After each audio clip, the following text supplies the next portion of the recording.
जय श्री राधे कृष्णा। हम परमात्मा की संतान हैं। जिस प्रकार हम अपने बच्चों के सुख दुख की कामना के लिए उनकी जीने की राह को आसान बनाने का प्रयत्न करते हैं, उसी प्रकार परमात्मा भी अपनी संतानों के लिए अपने दिल के द्वार खोल के रखते हैं। परमात्मा केवल प्रेम के भूखे हैं। इसके लिए आओ एक कथा सुनते हैं। एक बार एक पुत्र अपने पिता से रूठकर घर छोड़कर दूर चला गया। फिर इधर उधर भटकता रहा। दिन महीने साल बीत गए।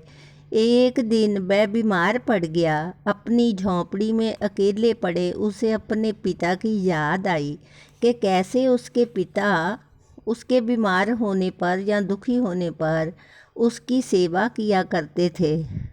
उसे बीमारी में इतना प्रेम मिलता था कि वह झट से ठीक हो जाता था। फिर उसे एहसास हुआ कि उसने घर छोड़कर बहुत बड़ी गलती कर ली है। तभी वो रात के अंधेरे में घर की तरफ चल पड़ा। जब घर के नज़दीक गया तो उसने देखा कि आधी रात के बाद भी उसके घर का दरवाज़ा खुला पड़ा है। अनहोनी के डर से वो तुरंत भागकर अंदर गया। उसने देखा आंगन में उसके पिता लेटे थे। उसे देखते ही पिता ने अपनी बाहें फैलाकर पुत्र को गले लगा लिया। पुत्र की आंखों में आंसू आ गए। उसने पिता से पूछा, ये घर का दरवाज़ा खुला है, क्या आपको आभास था कि मैं वापस आ जाऊंगा? पिता ने उत्तर दिया, अरे पगले, ये दरवाज़ा तो उस दिन के बाद बंद ही नहीं हुआ जिस दिन से तू यहाँ से गया है। ठीक यही स्थिति उस परम पिता परमात्मा की है। उसने प्रेमवश अपने बच्चों के लिए द्वार खोल रखे हैं।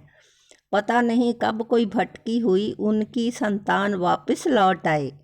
हमें सिर्फ आवश्यकता इतनी है, हम भी उनके प्रेम को समझें और उसकी ओर बढ़ चलें। सदा याद रहे, हम एक प्रेम स्वरूप आत्मा हैं।